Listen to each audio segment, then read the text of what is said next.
Fala, Samurai, beleza? Agora então a gente vai fazer o controller de usuários, beleza? Esse controller é um controller, vamos dizer assim, um pouquinho mais trabalhado, um pouquinho mais complexo, porque dentro da lógica de criação a gente tem algumas ajustes ainda, como por exemplo a geração de password, comparar se o password anterior confere com o password novo. A gente tem alguns ajustes aqui, inclusive, no módulo de usuário, beleza? Então aperta os cintos aí e vamos nessa, beleza?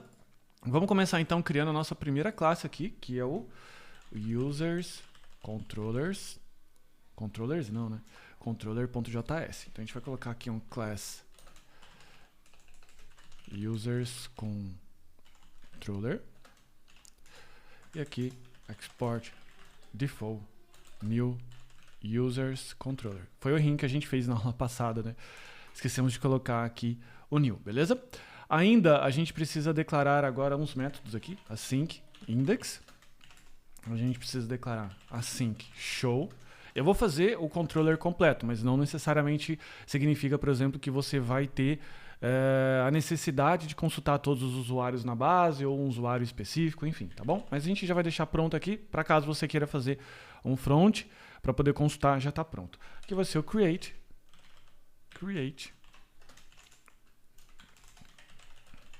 update, async, destroy. E agora, o que a gente precisa fazer? Consultar os routes, né, as rotas. E eu vou copiar aqui dos customers. E o processo que eu faço é sempre esse, tá? Eu estou fazendo como se eu estivesse trabalhando, vamos dizer assim, né? Não só ensinando, tá? Users, aqui eu vou colocar users e aqui users. Eu estou fazendo rápido porque você já passou por essa parte, tá? Então, assim, não vale a pena eu ficar chovendo no molhado, como minha mãe diz aqui, que seria ficar toda hora repetindo uma coisa, sendo que você já sabe. Então, olha só, eu já criei a classe de controller está aqui, beleza? Eu já fiz as rotas, agora é só a gente começar a importar as coisas para a gente poder trabalhar. E os usuários, se a gente verificar aqui a tabela de usuários, a gente tem aqui o nome, e-mail, tem o password e tem o created e updated. Esse provider aqui a gente excluiu ele numa migration depois, beleza? Então o que eu vou fazer? Eu vou utilizar basicamente o mesmo processo que a gente fez aqui, ok? Que é o processo de filtro. E eu vou fazer as adaptações necessárias. Aqui eu vou colocar os parâmetros que a gente recebe da Express. E aqui a gente então vai fazer a primeira parte, que seria a parte dos filtros, ok? Então vou abusar agora um pouquinho do copy-cola, porque como eu disse, você já está um pouco mais inteirado do processo, legal? A gente vai importar aqui o model, import user from models user, beleza? E a gente vai filtrar por nome, e-mail, status não tem. Poderia ter, por exemplo, em vez de excluir um usuário, eu poderia só inativar. Mas tudo bem, fica a sua escolha depois fazer isso, beleza? Então a gente tem aqui nome, e-mail, created e updated e o sort, beleza? Page limit continua a mesma coisa. A gente tem aqui o name, e-mail, status, a gente não vai ter, então esse if some. A gente vai ter o created before, created after, updated after. A gente vai ter o sort e aqui a gente vai ter o user. E aqui a gente não precisa incluir nada, beleza? Porque a gente não tem nenhum dado aparente associado a esse carinha aqui, ok? Então vamos lá. O que eu preciso fazer aqui agora? Se a gente consultar o usuário e se a gente vier aqui na migration de user, a gente vai ver aqui o password hash. É meio chato, né, a gente exibir o password hash, mesmo que seja um hash. O que é um hash? É uma string embaralhada, criptografada, que a gente vai mexer com ela daqui a pouco, mas é um pouco chato eu exibir isso daqui. Então o que eu vou fazer? Eu vou limar, né, vou tirar esse carinha aqui e vou tirar dessa forma. Attributes. E o atributos você pode, por exemplo, escolher quais os atributos que você quer adicionar, beleza? Mas eu vou excluir 2 atributos para que esses atributos eles não aparentem aqui de uma forma de saída do nosso usuário aqui, beleza? Então eu tenho aqui já um usuário. Na sequência, eu vou já fazer o find, que eu vou fazer já com o find pk, que seria o show, beleza? Vamos lá. Aqui eu vou colocar o user.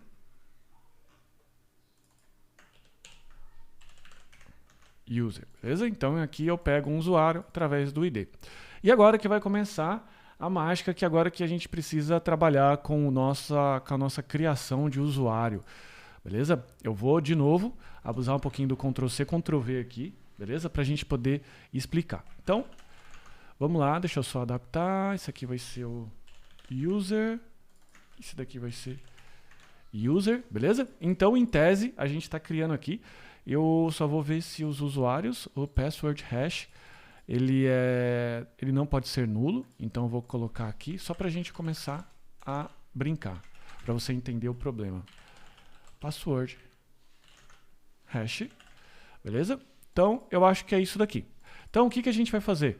Agora eu vou abrir o meu Insomnia e a gente vai colocar aqui uma lista.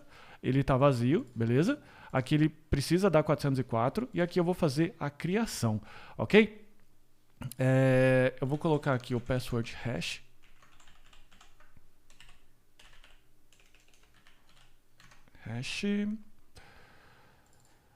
O password.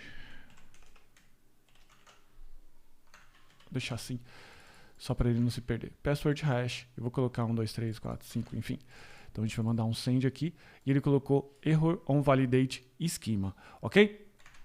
Então, o que acontece? O que a gente precisa fazer aqui? A gente precisa colocar os campos que são, enfim, necessários para ele poder trabalhar, beleza? Só que, se você parar para pensar, o password hash e como é que funciona o cadastro de usuário dentro do 1BD. No momento que eu tenho lá o usuário fonturas@gmail.com, eu tenho a senha dele. Se eu escolher colocar 1, 2, 3, 4, 5, 6, 7, 8, por exemplo, essa é a senha que a gente chama plain, a senha plana, a senha que é interpretável. Eu jamais posso guardar isso aqui no banco de dados. Por quê? Porque se alguém tiver acesso às minhas tabelas, ele faz a engenharia reversa e ele consegue saber todos as senhas de todos os usuários. Então, nunca a gente pode fazer isso. O que normalmente a gente faz é utilizar um algoritmo de criptografia não reversível. O que significa isso?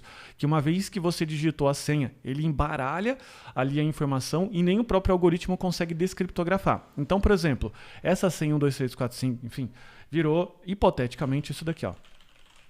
Beleza? Então, uma vez que isso daqui tá desse jeito, nem o dono do banco de dados sabe qual é a senha.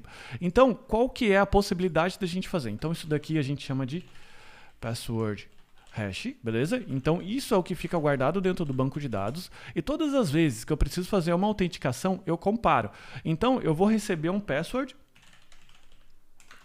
que embaralhado, que seria, por exemplo, 1, 2, 3, 4, ficaria assim. 1, 2... Eu estou fazendo alguma coisa aqui, beleza?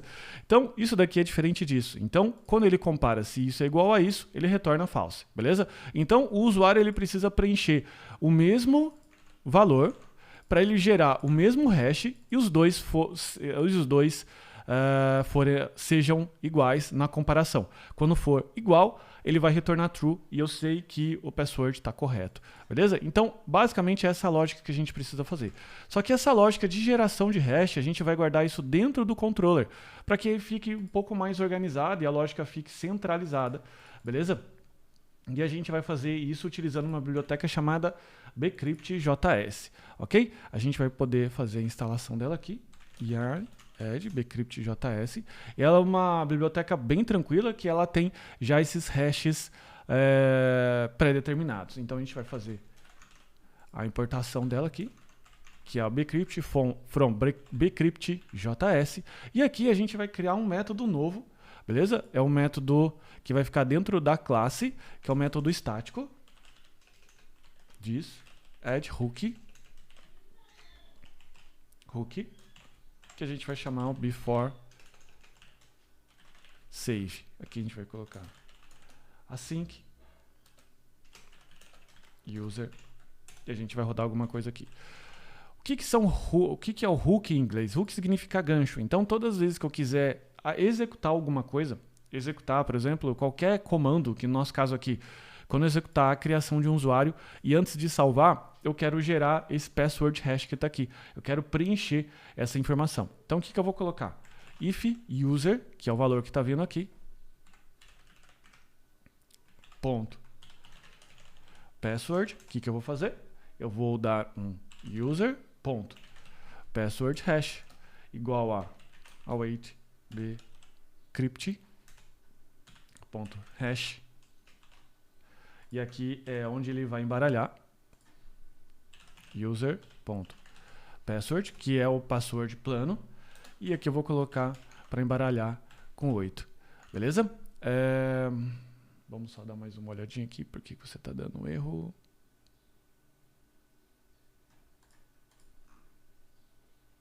Static init. Desculpa. Esse this head hook aqui é dentro do método init, desculpa. Então, dentro do método init, de initialize, eu também vou adicionar um hook, beleza? Que é, como eu comentei, um gancho que antes de salvar eu vou gerar um password. Só que esse campo aqui, password, não existe. Se você procurar aqui na migration, você vai ver que ele não tem nenhum campo chamado password. Dentro do SQLize, a gente pode criar campos virtuais. Como é que funcionam os campos virtuais? A gente pode colocar aqui, por exemplo, o nome dele, password, beleza? SQLize.virtual. Beleza? Ele é um campo virtual que ele só serve para uma coisa, só serve para eu capturar a informação aqui e ele não vai persistir. Enquanto o objeto existir, a informação existe, ele não vai persistir essa informação. Mas é o suficiente para a gente definir qual é o password, beleza? Porque se eu definir o password, eu defino o password hash, ok? E agora, o que eu preciso fazer é criar mais um método chamado check password, que é para poder fazer a verificação da senha. Eu vou fazer aqui, return bcrypt compare. Eu vou comparar o quê? Password diz password hash. Ou seja, essa etapa aqui é aquela etapa que a gente vai comparar se a senha que a pessoa digitou é igual à senha que já está armazenada, criptografada no banco. Por quê? Porque aqui ele faz a criptografia. Ok? Então, é dessa forma aqui que a gente vai agora permitir a criação. E na criação, como é que a gente vai fazer? Agora, em vez da gente preencher então um password hash, a gente vai preencher o password, beleza? Que ele é o tipo requerido. Ele é mínimo de 8, beleza? Então tem que ter nome, e-mail e password, beleza? Agora, para poder criar, lembra que todas as vezes que a gente cria um usuário na internet, a pessoa pergunta assim, qual que é a sua senha? Você digita 1, 2, 3, 4. Confirme a sua senha. 1, 2, 3, 4. Se esse número aqui não bater, por exemplo, isso daqui, ele retorna um erro de validação, beleza? Então eu preciso capturar mais uma informação aqui, que é o password confirmation. Só que esse é um campo de validação do IUP, beleza? Então ele não existe dentro do banco de dados, eu não vou persistir. Então ele só serve para gerar um erro de validação. E como é que eu faço esse cálculo de validação aqui no IUP? Eu falo que ele vai ser então .string, beleza? E ele vai funcionar quando o campo password está preenchido. Então, quando o campo password está preenchido, eu vou acionar essa validação, ok? Daí, o que eu vou fazer? Eu vou receber agora dois valores. O campo, que seria o que está no password, e o próprio field, que é o próprio campo, beleza? A gente joga isso daqui no arrow function. E agora a gente faz o cálculo que a gente precisa. Qual é o cálculo que a gente vai precisar fazer? Ele vai fazer assim, password, beleza? Se existir o password, qual vai ser a validação do password confirmation? Field.required, beleza? Então o password. Então vamos lá, só para você entender. Se o meu password, beleza? For preenchido, ele vai ativar essa validação, porque eu coloquei aqui when password. Então beleza, ele vai vincular. E daí ele vai executar uma função. ok? Daí ele entra para a função. Então, se existir o password, então o field ele passa a ser requerido. Quem é field? O password confirmation, beleza? E ele vai colocar aqui, ó, one of. Então eu vou começar a olhar IUP, ponto, para a referência que a gente tem aqui no password, beleza? Se não, eu retorno o próprio field, ok? Essa é uma das formas que a gente pode fazer a validação condicional desse carinha aqui. E aqui, o erro está aqui. Acabei colocando a chave. Quando coloca a chave, preciso colocar o return. Aqui não tem nenhum ponto e vírgula. Pronto. Então, funciona assim. Se o password estiver preenchido, eu executo essa validação. Essa validação ela vai ser executada. Quando eu coloco a cláusula when aqui, ele vai procurar quando o password estiver preenchido. Ele vai entrar dentro de uma função, então eu verifico. Password existe, então esse field aqui que seria requerido, ele vai aceitar, esse one-off aqui significa aceitar apenas o valor que está já contido dentro do password. Com isso, ele vai abrir essa verificação, tornar-se requerido e ele, com one-off, vai verificar se o conteúdo do password confirmation está igual do password, beleza? O IUP tem uma documentação bem legal, depois você pode dar uma olhada, basicamente com mais detalhes como funciona essa verificação, mas basicamente é isso, ok? Agora a gente passa para o segundo, aliás, para o primeiro if que está aqui, que é verificar se o esquema está correto. Se ele estiver correto, o que eu faço? Eu finalmente crio o usuário, ok? Só que, de novo, não é legal a gente expor, porque o create vai retornar um usuário totalmente válido. Então é interessante a gente, por exemplo, retornar só os campos que a gente quer, que seria o ID, name, e-mail, created at e updated at, beleza? E aqui eu retorno a mesma coisa, em vez do usuário, ok? Então vamos agora partir para o teste. A gente vai puxar aqui o nosso Insomnia, a gente vai dar aqui o create, esse password hash aqui ele some, então eu vou preencher um usuário que tem name, Felipe Fontoura, esse e-mail e esse password, beleza? A gente vai começar colocando aqui um password diferente e ele precisa de erro de validação. A validação está errada. Se eu clico aqui, ele criou um novo usuário. Por que ele não retornou o usuário que seria o password hash? Porque a gente limitou somente a pegar os atributos que interessava a partir do create e retorná-los aqui. Beleza? Agora vamos dar uma olhada no BD, como é que ele ficou. Se eu acesso aqui localhost, tá? Essa é a forma que eu acesso aqui o meu Postgres. Você tem a ferramenta do PGAdmin instalada na sua máquina porque você fez a parte introdutória do dominando o banco de dados, tá bom? Então, se você tentar digitar localhost aqui, enfim, provavelmente na sua máquina não vai funcionar.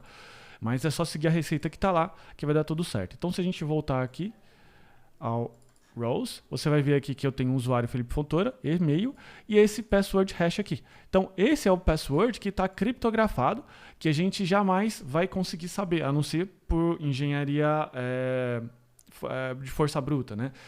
Que daí eu tento adivinhar, eu fico gerando mensagens, gero o hash e fico comparando com o hash atual, que é uma descriptografia muito lenta, então se torna bastante difícil, quanto mais difícil for a sua senha, beleza? Então por isso que você não pode digitar senha fácil na internet igual eu fiz aqui, 1, 2, 3, 4, 5, enfim, tá bom? Então dessa forma aqui a gente acaba não sabendo de uma forma como o password está gravado, beleza? Então essa daqui é uma técnica totalmente difundida na internet, então faça desse jeito, nunca grave a senha lá plana, ok? E o responsável por isso é o bcrypt, que ele está fazendo aqui com esse head hook. Então toda vez que vem um campo password preenchido, ele verifica aqui o password, se existe password, ele gera um password hash independente se o password hash está preenchido, beleza? Porque você pode ver que ele pega o user e força aqui, independente do que tem, o que já existe. E depois a gente tem aqui um check password, que depois a gente vai utilizar esse método aqui para a gente poder fazer mais algumas checagens, beleza? Vamos agora então para a parte de update. Como que a gente faz o update? O update é o mesmo processo, só que agora eu preciso verificar o quê? Eu preciso verificar meu password antigo, beleza? Eu preciso verificar se o password que eu digitei anteriormente, ele está correto, ok? Então a gente vai começar aqui colocando basicamente o mesmo processo. Eu vou dar um copy cola aqui para adiantar o nosso tempo. Então a validação aceita string, só que como é uma atualização, eu não vou requerer, tá bom? Não vou tornar isso daqui obrigatório, porque senão eu vou obrigar que a pessoa digite todas as vezes os mesmos dados de novo. E ela vai digitar só o que interessa para ela. Aqui eu vou colocar...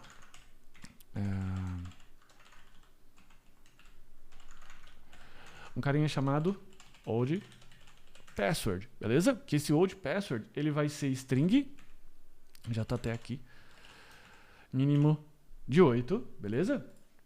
Ele vai ter então aqui o password, que ele não é requerido, ok? Ele tem um mínimo de 8, só que o que eu vou fazer? Eu vou agora fazer uma validação condicional, que se eu digitei o old password, o password precisa ser requerido, concorda comigo? Por quê? Porque se eu digitei o old password, significa que eu estou querendo trocar de password. E todas as vezes quando você quer trocar de password, o que você vai fazer? Você vai pedir o password antigo para ver se a pessoa que está trocando é a própria pessoa. Né? Quem nunca deixou o e-mail aberto lá e às vezes alguém troca, pode trocar o seu usuário, pode trocar a sua senha, então por isso que eles pedem a senha anterior. Ok? Então para a gente poder fazer isso, a gente vai fazer uma condicional aqui, when, e a gente vai colocar aqui old password. Então, quando existir o old password, o que você vai fazer? Você vai fazer, então, uma função, que eu vou trazer aqui o valor, field. E aqui, o que eu vou fazer? Eu vou fazer assim, ó, old password, se existir, então ele passa a ser requerido. Se não, eu simplesmente passo para frente, beleza? Agora, o password confirmation, ele precisa estar sempre, de novo, atrelado ao password, ou seja, se eu digitei o password, o password confirmation precisa existir, né? Ele precisa ser acionado aqui com password. Então, se existir aqui valor de password, ele passa a ser requerido e somente o único valor aceitável é o valor de referência do próprio campo password. Isso aqui faz com que eles sejam iguais, beleza? Agora, o que a gente precisa fazer? Agora a gente precisa, depois disso, recuperar qual que é o objeto que eu estou querendo editar. Porque aqui no update eu preciso carregar primeiro o usuário, beleza? Então vou colocar aqui, ó, const. Eu vou deixar isso aqui mais para baixo para não te confundir, porque isso daqui é o copy-cola do método anterior. User, await, user.find, by pk, rec, params id, beleza? Então eu carreguei. If, se não existir um usuário, significa que eu não carreguei o usuário correto. Simplesmente aquele usuário não existe no banco. Return, res, status, 404.json vazio. Ok? Agora, o que a gente precisa fazer? Agora a gente precisa recuperar qual que é o password antigo. Porque agora vai chegar a etapa, porque essa aqui foi só a etapa de validação. Beleza? Agora eu validei, ou seja, o old password, ele precisa ter um mínimo de 8, ele não é requerido, mas o password passa a ser requerido quando o old password é preenchido, beleza? E o password confirmation, ele passa a ser requerido quando o campo password é preenchido. E o único valor que ele aceita é o campo de referência do password, beleza? Mas não se engane que isso daqui é só uma validação. Agora eu preciso checar se o usuário ele digitou a senha anterior correta, que ela está salva dentro do atributo old password. Ok? rec.body. Beleza? E agora, como é que a gente faz essa verificação? Lembra que a gente colocou esse método aqui, check password, que ele vai verificar, vai fazer uma criptografia do que eu digitei com o que está no password hash. Então, ele vai comparar os dois valores já criptografados, embaralhados. Dessa forma, eu nunca vou ficar sabendo quais são os valores. Como é que a gente faz? A gente vai fazer um if, então, old password. Então, se o password ele não for nulo e user check password, beleza? E eu vou passar qual que é o password. Old password, ok? Então vamos lá. Se o old password existir, ou seja, não vir nulo aqui e ele não ter aqui uma resposta positiva do check password, ou seja, se o check password retornar aqui false, o que eu vou fazer? Return res status 401, que significa que no status do HTTP significa que esse usuário não está com direito de acesso a esse recurso, user.json, ou pode ser um erro de validação também. E a gente coloca aqui error, só uma mensagem de erro, user password not match, beleza? Ou alguma coisa desse tipo aqui, ok? Se o usuário, por exemplo, passou pela essa validação de 404, se ele passou pela verificação de checagem do password, agora falta então a gente dar, em vez do create, um update, beleza? E a gente vai capturar todas essas informações. E por último, então, a gente vai ter aqui a informação que a gente retornar, beleza? Vamos testar então agora no Insomnia. Lembra que esse é o password que eu digitei, ok? Agora a gente vai digitar aqui e eu vou trocar de password. Veja que eu vou chegar aqui e eu vou trocar, beleza? Em vez de ser o valor que eu tinha digitado anteriormente, eu vou colocar esse underline aqui. O que tem que acontecer? Ele tem que falar que esse password, ele não confere, not match, beleza? User password not match. Beleza? Agora o que eu vou fazer? Agora eu vou voltar, o password vai dar match, beleza? E note que aqui eu já nem testei se essa validação aqui inicial do IUP está funcionando. Tô acreditando que está funcionando, beleza? A gente já testa ela já. Então veja só, agora eu digitei meu password anterior correto e agora eu vou mudar para teste 1, 2, 3, 4. Então vou mandar aqui e vamos ver. Ele deu um errinho, o que ele está falando? Aqui, vamos ver, mudar aqui para teste 1, 2, 3, 4, vamos rodar, era só a gente recarregar o server aqui, então beleza. Então veja que a gente teve aqui o old password agora com teste 1, 2, 3, 4, e eu mudei para o mesmo password, vou colocar 5 agora, e ele vai dar o send, e ele vai rodar. Agora se eu tentar rodar de novo, ele fala que o password ele não dá match, porque o password que eu estou colocando é o password antigo, e ele vai ficar nessa, beleza? Se a gente tirar agora esses dados, esses valores, ele dá um erro de JSON.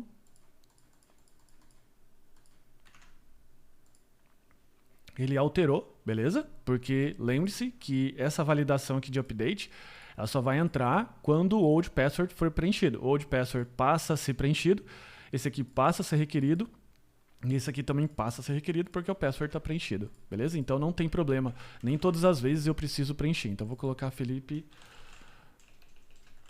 Fontoura agora aqui, vamos dar um send, ele deu um bad request que eu esqueci aqui, e ele colocou Felipe Fontoura, ok? Se eu mandar listar, o que vai acontecer? Felipe Fontoura, ok? E agora então a gente precisa fazer o método delete, que é um método também bastante tranquilo de fazer. Então depois dessa verificação que a gente fez, a gente vai colocar aqui, ó, const user igual await user.findByPK params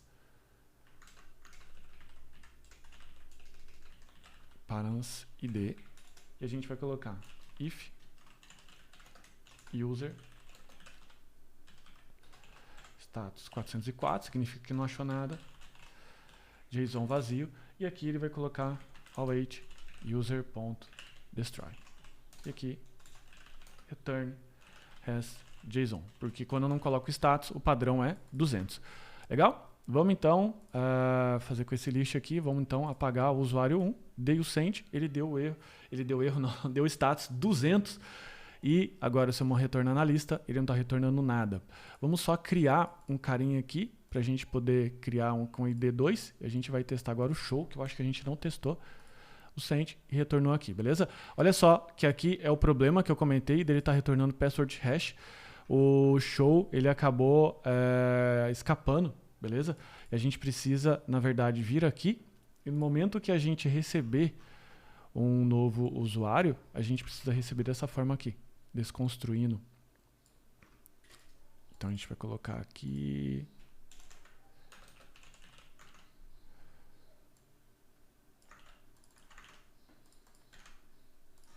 Beleza? Daí ele ficou id, name, email, created at, updated at. Beleza? Então com isso a gente termina aqui de fazer o nosso controller de usuário com as validações corretas para considerações aqui de senha, confirmação de senha quando a gente está criando, e também no update quando a gente tem aqui a opção de old password e para verificação do password antigo, para não deixar lá qualquer pessoa alterar, tá bom? Então com isso a gente fecha aqui o nosso controle de usuários e a gente agora vai continuar na caminhada do nosso projeto. Forte abraço, tchau, tchau.